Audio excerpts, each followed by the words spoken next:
Alright, might as well continue on the value subject since we're there. Yeah, just beat it to death.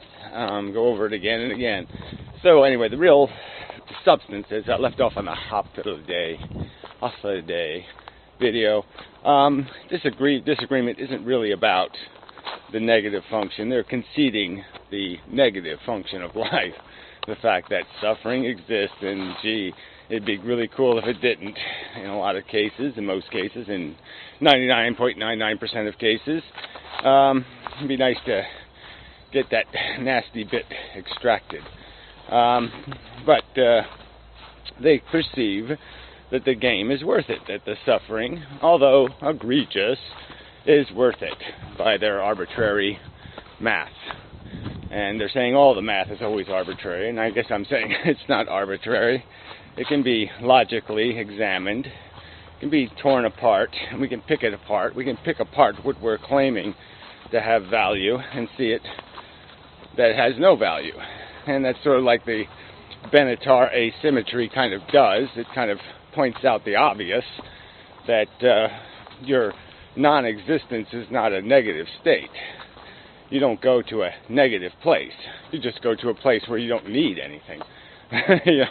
Where you don't manifest a problem in need of resolution. The end of your existence is only an end to your perception of a need. That's it. You need to exist because you exist, because you're afraid not to exist. It's not more complicated than that. You're afraid of the end. You're not for any rational reason, for emotional reasons, for physiological, biological, DNA-induced reasons, largely. Certainly culture brainwashes us into a very aggressive, live hard kind of mode, and that's, seize the day kind of bullshit. And that's, that does prey on our psychology. It does affect who we become, what the average person becomes. That brainwashing, that conditioning into the game of life, into it's alive, this magnificence that we're accomplishing, we're sentient, we only do this once, you only live once, all that kind of propaganda.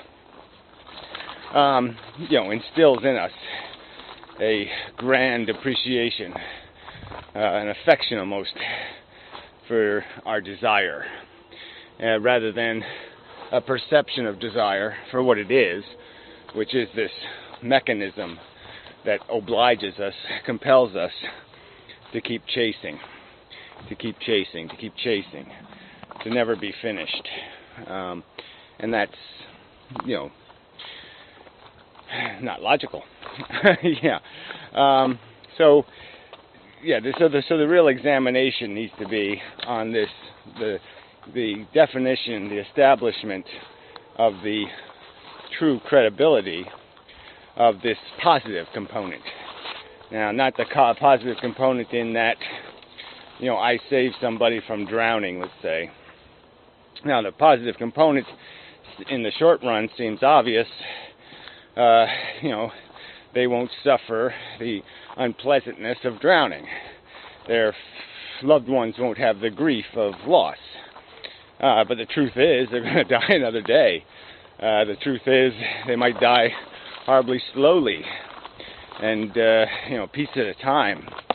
And so I've sort of imposed that on them by saving them. So I stop them from dying quickly and badly, but quickly, and imposed on them dying slowly and horrifically. And yes, the little bits in between those two events, the living, yes, they got to see sunsets, and they got to chase ambitions, and they got divorced. They had all this plus and minuses of life pursuit, of playing the game. And so to these people I'm arguing with, apparently, that's where all the value is. The value is in these pursuits, in this chasing of the ambition. I will accomplish. I will be famous. I will do this. I will make him love me or her. I will, and these are what people live for. And again, I'm just going to argue that that's interesting, but those are all projections of value. So again, I want to focus on this argument that the distinction is between two kinds of reality. One that is overtly reeks of value, sentient being in front of me, writhing in pain. I have Novocaine or whatever, lidocaine, whatever. I can take away their pain. I do it. Good thing accomplished. That value is fundamental. It is unrewritable. It's just a truth. Eliminating the suffering was a good thing to do. It's just on its face good. Where these ambitions we have, me being famous, me being adequately loved, somehow that projection of value is just in my head. The only way that needs to happen is because I need it. I want it. Not because it is intrinsically or fundamentally a good thing. I can't even argue necessarily it to be a good thing, because we see the failure rate of people that get what they want. Much of life is losing at the right time, not winning the gold medal, because that keeps you in the game. That keeps you motivated, and might keep you out of the alcoholism or the egoism or the other crap that can totally destroy you. It's a rough day. Anyway, so there's a difference between things that have value intrinsically, something in a harmful state in need of resolution, and birthday cake. One has intrinsic value because value is being endured. One is a projection that I will gain gratification by consuming the cake. And so it's a future, maybe, perhaps, value acquisition, but there's no guarantee of that acquisition, and the acquisition is in itself kind of superficial compared to the extent of our desire. Our desire outweighs the real value of the 5 minutes of fun we'll have eating the cake. Yeah, and that's the truth of it. The weight of the compulsion is much bigger than the actual value of the life experience. If we were to have those experiences put on the sides of the scales, the harsh experiences you'll endure, the hours and hours of them, and the total amount of birthday cake eating or fun or whatever you want to call it, the balance is going to be ludicrous. And it's desire that tips the scale. Desire breaks the real equation, the real math. Desire enables us to cheat the reality. That kind of preference, prejudice mechanism built on top of this, fundamental need mechanism built out of the fact that we have to consume food, hunger, sex, that's tied to ego, status in society, accomplishment. Those things are all components of sexuality in the sense that they affirm our completeness. That's why they exist as motivators inside of us. It's because they make us more aggressive in living, more aggressive in seizing control, dominating.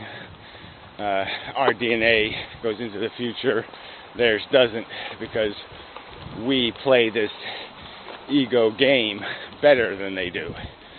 And that's part of our psychological makeup, just as hunger is part of our psychological makeup. These other hungers for acquisition, our insatiability in a sense. If I give you something, you'll want more. You'll want version 4, then version 5. You'll want the next edition. You'll want it more perfect. Yeah, more perfect.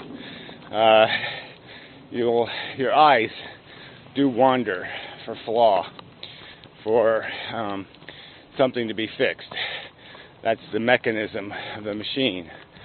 And the fix always has to do with this attainment of a kind of perfection of perception, of having the fantasy, the perfect world, perfect circumstance, whatever.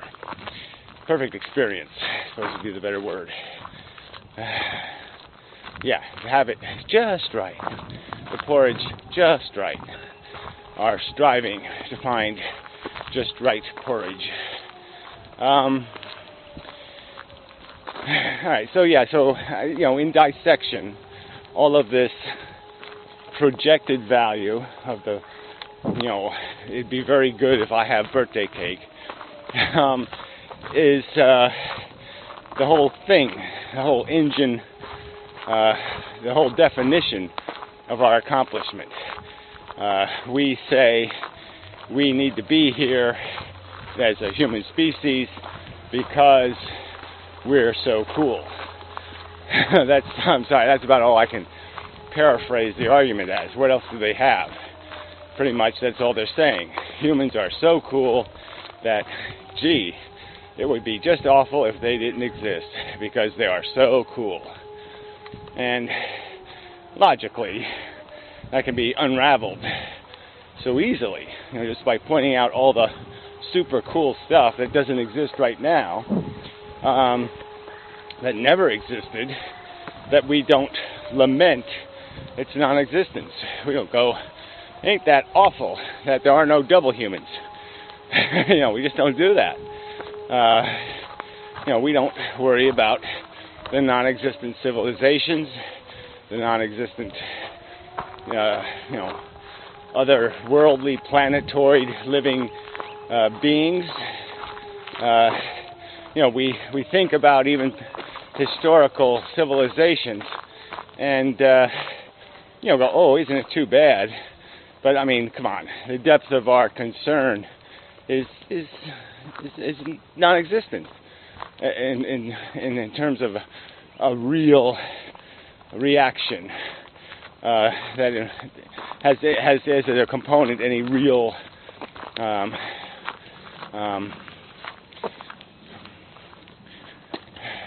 negative understanding, like it's really a horrible or bad thing. No, we just negate it because it's not us, and that just makes it so obvious how this is just psychology screaming, I'm important. Not facts, not reality, not something in the truth here. It's not a truth telling us that we are great. It's us telling us we're great. It's not an authoritative opinion. It's a subjective, ego-driven, personally, selfishly motivated entity claiming function and purpose and accomplishment. And that's the zero-sum math. That this is fundamentally, you can't go anywhere here because there isn't anything of real substance accomplished here. There's a game board, there's pieces being manipulated, some of them harmed horribly, and there really isn't any game to play. There will be no winner of the game. There are no gods playing game with us as pawns.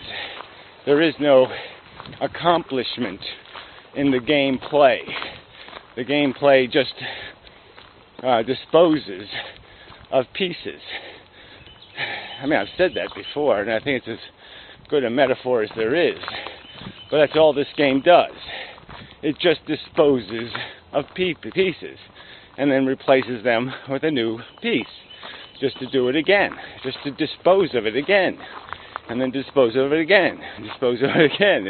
It just keeps disposing of pieces, keeps pushing the old off and creating the new. So this is a point that also has to be brought up over and over again, because people won't argue the real subject here. So I guess I'll go here, even though I wanted to save it for later as a further response. But I watched a little more Hythloday video, and again, he confuses antinatalism and ephilism with a statement about whether he is entitled to live out his life to satisfy his desire. Certainly it's a commentary on the futility of that practice, but it doesn't say you're not allowed to be addicted. It's conceding you're addicted. It's conceding that we can cut you slack for that addiction. What it's arguing is you have no right to impose on the new checker, to put it at risk of disposal in a negative way for your satisfaction. Unless you have a rational reason to put that new checker on the board, you have no right to put it on the board. That's the argument. The argument's about perpetuating the game, not playing the game. Now that you're here, play it. But don't impose it. Don't perpetuate it. Don't make it permanent. And that's what you're arguing that you have a right to do. And that's very different. It's very different from living your life and imposing life. Those aren't the same thing. Not even close. And so, again, they always want to go off subject and to argue that I'm somehow saying you have to kill yourself, or you have to do this, or you have to... No, all you have to do is not support or defend or participate in the imposition. That's where your right ends. You don't have a right to impose. It's not supposed to be raining. It is. I checked the radar. Damn. That's all I can say. It's going to be one of them days. But they're almost all, one of those days. Especially lately. Really rough. Anyway. Alright, so, this is...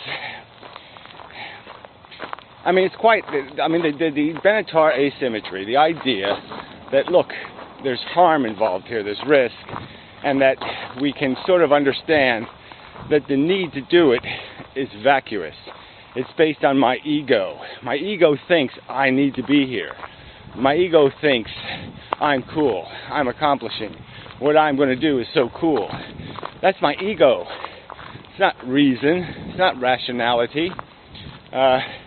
So the idea that I somehow think it needs to continue, this is just nonsense. It's psychological rubbish.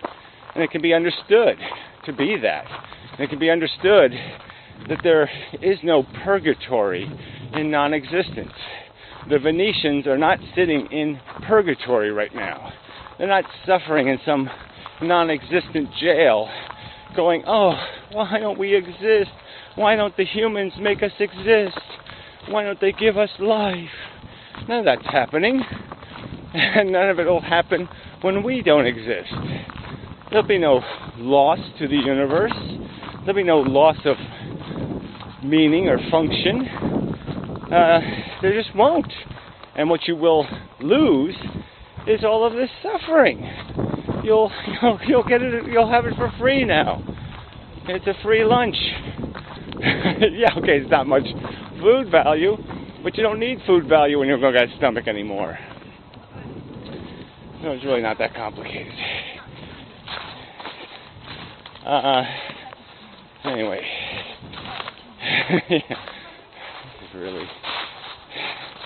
This weather's really pissing me off. I mean, really, the weather was hundreds of miles away. Well, a few hundred. Well, a couple hundred. Well, a lot. So, I really shouldn't be getting this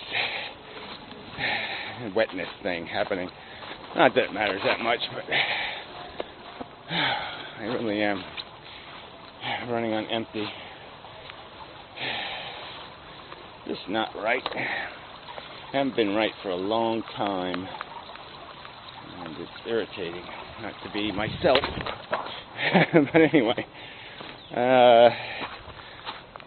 not that myself is all that great, but it's just better than this. This is really a death march kind of thing. Ducks. Water off a duck's back and such. Little mallards. Doing a little mallardy thing. So anyway, till the next time.